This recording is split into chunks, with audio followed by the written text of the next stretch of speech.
احمد کمال نے اپنے ساتھیوں کو بتا دیا تھا کہ ایک مشکوک فرنگی لڑکی پکڑی گئی ہے جسے کل قاہرہ بھیجا جائے گا۔ اس کے ساتھی احمد کمال کے کردار سے واقف تھے۔ کوئی بھی ایسا شک نہیں کر سکتا تھا کہ اس نے لڑکی کو بدنیتی سے اپنے خیمے میں رکھا ہے۔ اس نے لڑکی کا گھوڑا دیکھا تو وہ حیران ہوا، کیونکہ گھوڑا اعلیٰ نسل کا تھا، اور جب اس نے زین دیکھی تو اس کے شکوک رفع ہو گئے۔ زین کے نیچے مصر کی فوج کا نشان تھا۔ یہ گھوڑا احمد کمال کی اپنی فوج کا تھا۔ حبشیوں نے آندھی کی وجہ سے تعاقب ترک کر دیا تھا۔ وہ واپس زندہ پہنچ گئے تھے۔ فراحت نے فیصلہ دے دیا تھا کہ لڑکیاں آندھی میں ماری گئی ہوں گی، لہٰذا تعاقب میں کسی کو بھیجنا بیکار ہے۔ وقت بھی بہت گزر گیا تھا، لیکن رجب پر آفت نازل ہو رہی تھی۔ اس سے حبشی بار بار یہی سوال پوچھتے تھے کہ لڑکیاں کہاں ہیں، اور وہ قسمیں کھا کھا کر کہتا تھا کہ مجھے معلوم نہیں۔ حبشیوں نے اسے اذیتیں دینے شروع کر دی۔ تلوار کی نوک سے اس کے جسم میں زخم کرتے اور اپنے سوال دہراتے تھے۔ حبشیوں نے اس کے ساتھیوں کو بھی درختوں کے ساتھ باندھ دیا اور ان کے ساتھ بھی یہی ظالمانہ سلوک کرنے لگے۔ رجب کو خدا اپنی قوم اور اپنے ملک سے غداری کی سزا دے رہا تھا۔ رات کو بھی اسے نہ کھولا گیا، اس کا جسم چھلنی ہو گیا تھا۔ احمد کمال کے خیمے میں لڑکی سوئی ہوئی تھی۔ وہ سورج غروب ہونے سے پہلے جاگی تھی۔ احمد کمال نے اسے کھانا کھلایا تھا، اس کے بعد وہ پھر سو گئی تھی۔ اس سے 2-3 قدم دور احمد کمال سویا ہوا تھا۔ رات گزرتی جا رہی تھی، خیمے میں دیا جل رہا تھا۔ اچانک لڑکی کی چیخ نکل گئی۔ احمد کمال کی آنکھ کھل گئی۔ لڑکی بیٹھ گئی تھی، اس کا جسم کانپ رہا تھا، چہرے پر گھبراہٹ تھی۔ احمد کمال اس کے قریب ہو گیا۔ لڑکی تیزی سے سرک کر اس کے ساتھ لگ گئی اور روتے ہوئے بولی، ان سے بچاؤ، وہ مجھے مگرمچھوں کے آگے پھینک رہے ہیں، وہ میرا سر کاٹنے لگے ہیں۔ کون؟ وہ بدے حبشی، لڑکی نے ڈرے ہوئے لہجے میں کہا۔ وہ یہاں آئے تھے۔ احمد کمال کو حبشیوں کی قربانی کا علم تھا۔ اسے شک ہوا کہ اسے شاید قربانی کے لیے لے جایا جا رہا تھا۔ اس نے لڑکی سے پوچھا تو لڑکی نے بازو احمد کمال کے گلے میں ڈال دیے، کہنے لگی، مت پوچھو، میں خواب دیکھ رہی تھی۔ احمد کمال دیکھ رہا تھا کہ وہ تو بہت ہی ڈری ہوئی ہے۔ اس نے اسے تسلیاں دیں اور یقین دلایا کہ یہاں اسے اٹھانے کے لیے کوئی نہیں آئے گا۔ لڑکی نے کہا، میں سو نہیں سکوں گی، تم میرے ساتھ باتیں نہیں کر سکتے؟ میں اکیلی جاگ نہیں سکوں گی، میں پاگل ہو جاؤں گی۔ احمد کمال نے کہا، میں تمہارے ساتھ جاگتا رہوں گا۔ اس نے لڑکی کے سر پر ہاتھ پھیر کر کہا، جب تک تم میرے پاس ہو تمہیں ڈرنے کی ضرورت نہیں۔ اس نے اس پر عمل بھی کر کے دکھا دیا۔ لڑکی کے ساتھ اس نے حبشیوں کے متعلق یا اس کے متعلق کوئی بات کی نہ ہی پوچھی۔ اسے ترکی اور مصر کی باتیں سناتا رہا۔ لڑکی اس کے ساتھ لگی بیٹھی رہی۔ احمد کمال کا لب و لہجہ شگفتہ تھا۔ اس نے لڑکی کا خوف دور کر دیا اور لڑکی سو گئی۔ لڑکی کی آنکھ کھلی تو صبح طلوع ہو رہی تھی۔ اس نے دیکھا کہ احمد کمال نماز پڑھ رہا تھا۔ وہ اسے دیکھتی رہی۔ احمد کمال نے دعا کے لیے ہاتھ اٹھائے اور آنکھیں بند کر لیں۔ لڑکی اس کے چہرے پر نظریں جمائے بیٹھی رہی۔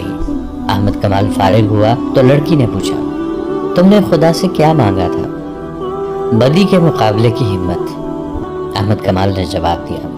تم نے خدا سے کبھی سونا اور خوبصورت بیوی نہیں مانگی؟ یہ دونوں چیزیں خدا نے بغیر مانگے مجھے دے دی تھی، احمد کمال نے کہا، لیکن ان پر میرا کوئی حق نہیں۔ یہ شاید خدا نے میرا امتحان لینا چاہا تھا۔ تمہیں یقین ہے کہ خدا نے تمہیں بدی کا مقابلہ کرنے کی ہمت دی ہے؟ تم نے دیکھا نہیں؟ احمد کمال نے جواب دیا، تمہارا سونا اور تمہارا حسن مجھے اپنی راہ سے ہٹا نہیں سکے۔ یہ میری کوشش اور اللہ کی دین ہے۔ کیا خدا گناہ معاف کر دیا کرتا ہے؟ لڑکی نے پوچھا۔ ہاں، ہمارا خدا گناہ معاف کر دیا کرتا ہے، احمد کمال نے جواب دیا، شرط یہ ہے کہ گناہ بار بار نہ کیا جائے۔ لڑکی نے سر جھکا لیا۔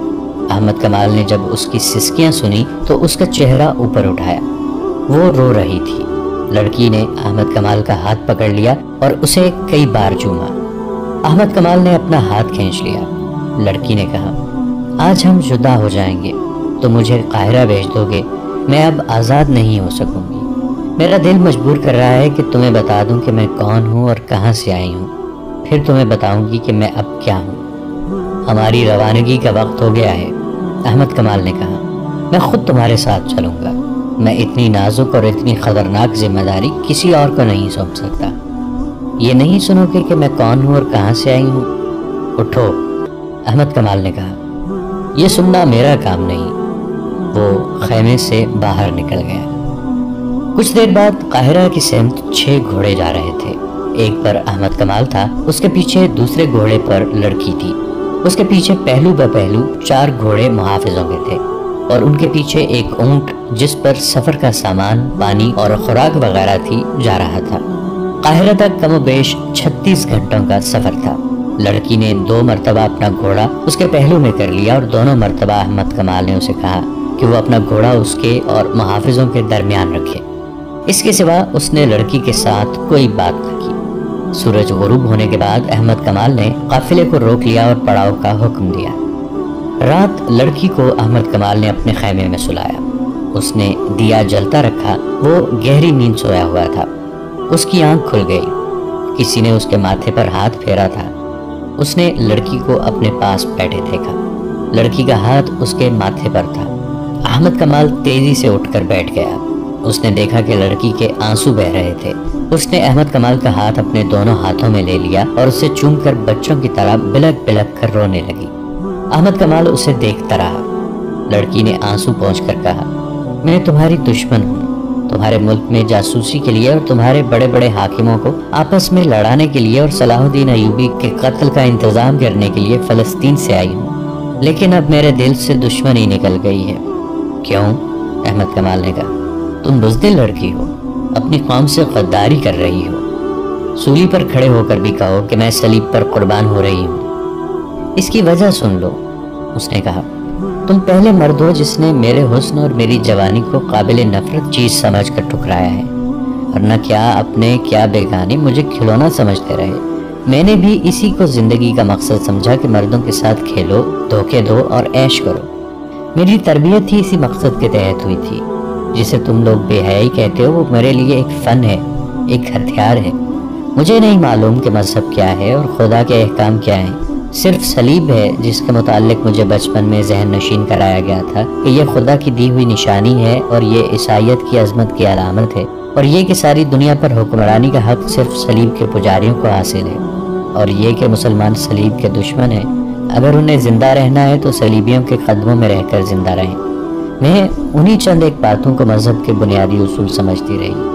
مجھے مسلمانوں کی جڑیں کاٹنے کی تربیت دی گئی تو اسے بھی مذہبی فریضہ کہا گیا۔ کیا تم ایک سالار رجب کو جانتے ہو؟ لڑکی نے پوچھا۔ وہ خلیفہ کے محافظ دستوں کا سالار ہے، احمد کمال نے کہا۔ وہ بھی سوڈانیوں کے حملے کی سازش میں شامل تھا۔ اب کہاں ہے؟ معلوم نہیں، احمد کمال نے کہا۔ مجھے صرف یہ حکم ملا ہے کہ رجب فوج سے بگوڑا ہو گیا ہے، جہاں کہیں نظر آئے اسے پکڑ لو اور بھاگے تو تیر مارو اور اسے ختم کر دو۔ میں بتاؤں وہ کہاں ہے؟ لڑکی نے کہا۔ وہ سوڈان میں حبشیوں کے پاس ہے، وہاں ایک خوشنما جگہ ہے، وہاں حبشی لڑکیوں کو دیوتا کے آگے قربان کرتے ہیں۔ رجب وہاں ہے، میں جانتی ہوں، وہ فوج کا بگوڑا ہے۔ ہم 3 لڑکیاں اس کے ساتھ فلسطین سے آئی تھیں۔ باقی 2 کہاں ہیں؟ لڑکی نے آہ بھری اور کہا، وہ مر گئی ہیں، انہی کی موت نے مجھے بدل ڈالا ہے۔ لڑکی نے احمد کمال کو ایک لمبی کہانی کی طرح سنایا کہ وہ کس طرح فلسطین سے رجب کے ساتھ آئی تھی، کس طرح حبشیوں نے ان سے 2 لڑکیوں کو دیوتا کے نام پر ذبح کرنا چاہا تھا اور رجب انہیں بچا نہ سکا، اور کس طرح وہ وہاں سے بھاگیں اور راستے میں 2 لڑکیاں کس طرح آندھی میں ماری گئیں۔ اس نے کہا، میں اپنے آپ کو شہزادی سمجھتی تھی، میں نے بادشاہوں کے دلوں پر حکمرانی کی ہے، میں نے کبھی سوچا بھی نہ تھا کہ خدا بھی ہے اور موت بھی ہے۔ مجھے گناہوں میں ڈبویا گیا، میں ڈوبتی چلی گئی۔ عجیب لذت تھی اس ڈوبنے میں، مگر مجھے وہ مگرمچھ دکھائی گئے جن کے آگے ذبح کی ہوئی لڑکیوں کے جسم پھینکے جاتے تھے۔ مگرمچھ پانی کے کنارے سوئے ہوئے تھے، ان کے بھدے اور مکروہ جسم دیکھ کر میں کانپ گئی۔ وہ میرے اس جسم کو جس نے بادشاہوں کے سر جھکائے تھے ان مگرمچھوں کی خوراک بنانا چاہتے تھے۔ میں نے وہ بدصورت سیاہ کالے حبشی دیکھے جو میرا سر میرے جسم سے الگ کرنے کے لیے آ گئے تھے۔ موت کے پروں کی آواز مجھے سنائی دینے لگی تھی۔ میری رگ رگ بیدار ہو گئی، میرے اندر سے مجھے آواز سنائی دی کہ اپنے حسن اور اتنے دل نشین جسم کا انجام دیکھ۔ ہم جان کی بازی لگا کر اپنے گھر سے نکلی تھی، ہمیں یہ کہہ کر رجب کے ساتھ فلسطین بھیجا گیا تھا کہ یہ شخص ہماری حفاظت کرے گا، لیکن اس شخص نے میرے ساتھ دست درازی کی۔ ہم وہاں سے بھاگی، آندھی میں گھوڑے بے قابو ہو کر بھاگ اٹھے۔ ہمارے لیے صحرا میں کوئی پناہ نہیں تھی۔ ہم آندھی اور گھوڑوں کے رحم و کرم پر تھی۔ پہلے ایک لڑکی گری، میں نے اسے گھوڑے کے نیچے آتے دیکھا۔ پھر دوسری لڑکی گھوڑے سے گری تو پاؤں رکاب میں پھنس جانے کی وجہ سے گھوڑے نے اسے 2 میل سے زیادہ فاصلے تک گھسیٹا۔ اس کی چیخیں میرا جگر چاک کر رہی تھی۔ میں اب بھی اس کی چیخیں سن رہی ہوں۔ جب تک زندہ رہوں گی یہ چیخیں چلتی رہیں گی۔ پھر وہ لڑکی کی لاش بن گئی۔ گھوڑا ساتھ ساتھ دوڑتا رہا مگر میرے قابو میں نہیں تھا۔ وہ لڑکی بھی اپنے گھوڑے کے ساتھ پیچھے رہ گئی۔ میں اب اکیلی تھی۔ مجھے خدا نے ان 2 لڑکیوں کو مار کر بتا دیا تھا کہ میرا انجام کیا ہوگا۔ وہ مجھ سے بھی زیادہ خوبصورت اور شوخ تھی۔ ان میں حسن کا غرور بھی تھا۔ انہوں نے بھی بادشاہوں کو انگلیوں پر نچایا تھا مگر ایسی بھیانک موت مری کہ کسی کو خبر تک نہ ہوئی۔ اب وہ ریت کی گمنام قبروں میں سو گئی ہیں۔ میں اکیلی رہ گئی۔ آندھی کے زناٹے موت کے قہقہے بن گئے۔ مجھے اپنے سر کے اوپر آگے پیچھے دائیں اور بائیں چڑیلیں، بدروہیں، بھوت اور موت کے قہقہے سنائی دے رہے تھے۔ میں بدھو اور بے وقوف لڑکی نہیں ہوں۔ دماغ روشن ہے۔ میں نے جان لیا کہ خدا نے مجھے گناہوں کی سزا دی ہے۔ ایسی ہیبت ناک موت اور ایسی ہولناک آندھی وہ تم نے بھی دیکھی ہے۔ مجھے خدا یاد آ گیا۔ میں نے خدا کو بلند آواز سے پکارا، رو رو کر گناہوں سے توبہ کی اور معافی مانگی، اور پھر میں بے ہوش ہو گئی۔ جب ہوش میں آئی تو میں تمہارے قبضے میں تھی۔ تمہاری گوری رنگت دیکھ کر میں خوش ہوئی کہ تم یورپی ہو اور میں فلسطین میں ہوں۔ اسی دھوکے میں میں نے اپنی زبان میں پوچھا تھا کہ کیا میں فلسطین میں ہوں۔ جب مجھے پتہ چلا کہ میں مسلمانوں کے قبضے میں ہوں تو میرا دل بیٹھ گیا۔ میں آندھی سے بچ کر اپنے دشمن کے قبضے میں آ گئی تھی۔ مسلمانوں کے متعلق مجھے بتایا گیا تھا کہ عورتوں کے ساتھ درندوں جیسا سلوک کرتے ہیں، لیکن تم نے میرے ساتھ وہ سلوک کیا جس کی مجھے توقع نہیں تھی۔ تم نے سونا ٹھکرا دیا اور تم نے مجھے بھی ٹھکرا دیا۔ میں اس قدر خوفزدہ تھی کہ میں کہتی تھی کہ خواہ کوئی مل جائے مجھے پناہ دے دے اور مجھے سینے سے لگا لے۔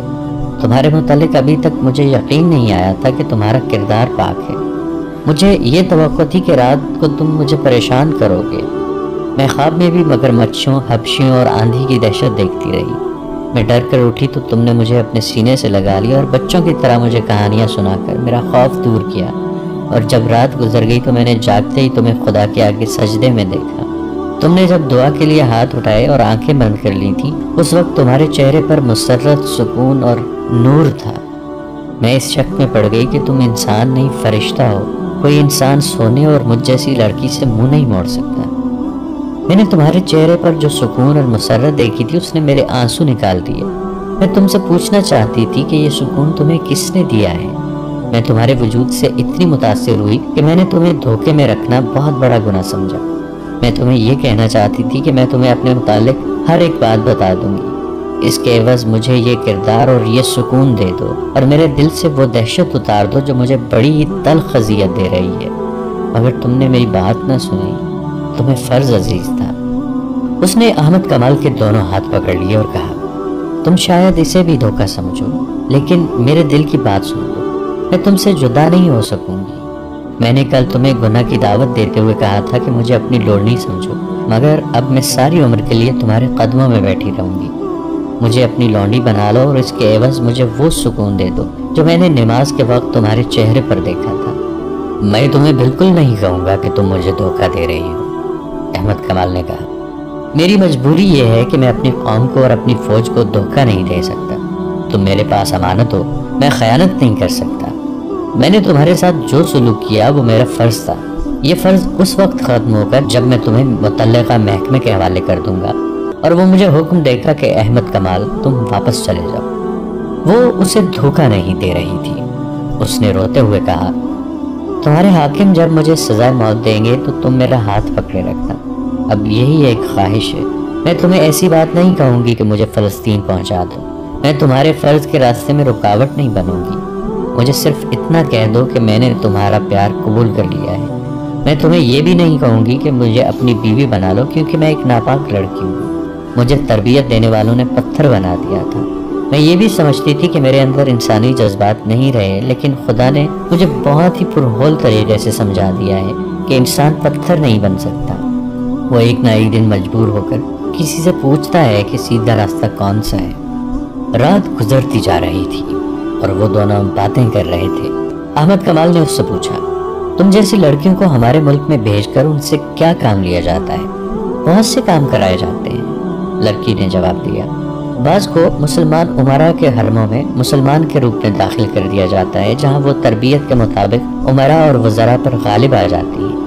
ان سے صلیبیوں کی پسند کے افراد کو عہدے دلاتی ہیں۔ جو حاکم صلیبیوں کے خلاف ہو اس کے خلاف کارروائیاں کراتی ہیں۔ مسلمان لڑکیاں اتنی چالاک نہیں ہوتی، انہیں اپنی خوبصورتی پر ناز ہوتا ہے۔ وہ حرموں کے لیے منتخب تو ہو جاتی ہیں، لیکن ایک عیسائی یا یہودی لڑکی انہیں بیکار کر کے اپنا غلام بنا لیتی ہے۔ اس وقت تک اسلامی حکومت کے امیروں اور وزیروں اور قلعہداروں کی آدھی تعداد کے فیصلے میری قوم کے حق میں ہوتے ہیں۔ لڑکیوں کا ایک گروہ اور بھی ہے، یہ لڑکیاں اسلامی نام سے مسلمانوں کی بیویاں بن جاتی ہیں۔ ان کا کام یہ ہے کہ اچھے درجے کے مسلمان گھرانوں کی لڑکیوں کے دماغ اور کردار خراب کرتی ہیں، ان کے لڑکوں کو بدی کے راستے پر ڈالتی ہیں اور شریف گھرانوں کی لڑکیوں اور لڑکوں کے معاشقے کراتی ہیں۔ مجھ جیسی صلیبی لڑکیاں چوری چھپے تمہارے ایسے حاکموں کے پاس آتی ہیں جو ہمارے ہاتھ میں کھیل رہے ہوتے ہیں۔ ان حاکموں کو سونے کے سکوں کی صورت میں معاوضہ ملتا رہتا ہے۔ وہ مجھ جیسی لڑکیوں کو حفاظت میں ایسے طریقے سے رکھتے ہیں جن سے ان پر ذرا سا شک بھی نہیں ہوتا۔ یہ لڑکیاں اعلیٰ درجے کے حاکموں کے درمیان رقابت اور غلط فہمیاں پیدا کرتی ہیں اور صلاح الدین ایوبی اور نور الدین زنگی کے خلاف ناپسندیدگی پیدا کرتی ہیں۔ مجھے 2 لڑکیوں کے ساتھ اسی کام کے لیے رجب کے حوالے کیا گیا تھا۔ وہ اسے صلیبیوں کی درپردہ کارروائیوں اور مسلمانوں کی ایمان فروشی کی تفصیل سناتی رہی اور احمد کمال سنتا رہا۔ دوسرے دن سورج غروب ہونے سے بہت پہلے یہ قافلہ قاہرہ پہنچ گیا۔ احمد کمال علی بن سفیان کے پاس گیا اور اسے لڑکی کے متعلق تمام تر رپورٹ دے کر لڑکی اس کے حوالے کر دی۔ اس نے یہ بھی بتایا کہ رجب حبشیوں کے پاس ہے اور اس نے اس جگہ کو اڈا بنا رکھا ہے جہاں حبشی لڑکی کی قربانی دیا کرتے تھے۔ احمد کمال نے یہ بھی کہا کہ اسے حکم دیا جائے تو وہ رجب کو زندہ یا مردہ وہاں سے لا سکتا ہے۔ علی بن سفیان نے ایسا حکم نہ دیا کیونکہ اس مقصد کے لیے اس کے پاس تربیت یافتہ فوجی تھے۔ احمد کمال نے وہ طریقہ بتا دیا جس سے رجب تک پہنچا جا سکتا تھا۔ اس نے یہ طریقہ لڑکی کی سنائی ہوئی باتوں کے مطابق سوچا تھا۔ علی بن سفیان پہلے ہی ایک پارٹی سوڈان بھیج چکا تھا۔ اس نے لڑکی سے تفتیش کرنے سے پہلے 4 نہایت ذہین کماندار بلائے اور انہیں احمد کمال کے حوالے کر کے حکم دیا کہ اس کے مطابق وہ سوڈان فوراً چلے جائیں اور رجب کو لانے کی کوشش کریں۔ اس نے احمد کمال کو واپسی سے پہلے آرام کے لیے بھیج دیا اور لڑکی کو اپنے پاس بلایا۔ لڑکی سے اس نے پہلا سوال کیا تو لڑکی نے جواب دیا، احمد کمال میرے سامنے بیٹھا رہے گا تو جو پوچھو گے بتا دوں گی، ورنہ زبان نہیں کھولوں گی، خواہ جلاد کے حوالے کر دو۔ علی بن سفیان نے احمد کمال کو بلا کر اس کے سامنے بٹھا دیا۔ لڑکی نے مسکرا کر بولنا شروع کر دیا۔ اس نے کچھ بھی نہ چھپایا اور آخر میں کہا، مجھے سزا دینی ہے تو میری ایک آخری خواہش پوری کر دو، میں احمد کمال کے ہاتھ سے مرنا چاہتی ہوں۔ اس نے تفصیل سے سنا دیا کہ وہ احمد کمال کی مرید کیوں بن گئی ہے۔ علی بن سفیان نے لڑکی کو قید میں ڈالنے کی بجائے احمد کمال کی تحویل میں رہنے دیا اور سلطان ایوبی کے پاس چلا گیا۔ اسے لڑکی کا سارا بیان سنایا۔ اس نے کہا، آپ کا معتمد فیض الفاطمی ہمارا دشمن ہے، لڑکیوں کو اس کے پاس آنا تھا۔ سلطان ایوبی کا فوری رد عمل یہ تھا، وہ جھوٹ بکتی ہے، تمہیں گمراہ کر رہی ہے، فیض الفاطمی ایسا حاکم نہیں۔ امیر محترم، آپ بھول گئے ہیں کہ وہ فاطمی ہے، علی بن سفیان نے کہا۔ آپ شاید یہ بھی بھول گئے ہیں کہ فاطمی اور فدائیوں کا گہرا رشتہ ہے، یہ لوگ آپ کے وفادار ہو ہی نہیں سکتے۔ سلطان ایوبی گہری سوچ میں کھو گئے۔ دوستو، آج کے لیے اتنا ہی۔ اسی کہانی کی اگلی قسط کے ساتھ بہت جلد حاضر ہوں گے۔ نیچے کامنٹ سیکشن میں اپنی رائے کا اظہار ضرور کیجیے گا۔ ہمارے اس چینل کو سبسکرائب کر کے نیچے موجود بیل آئیکن کو بھی ضرور کلک کیجیے گا۔ اگلی ملاقات تک کے لیے ہمارا اور آپ کا اللہ نے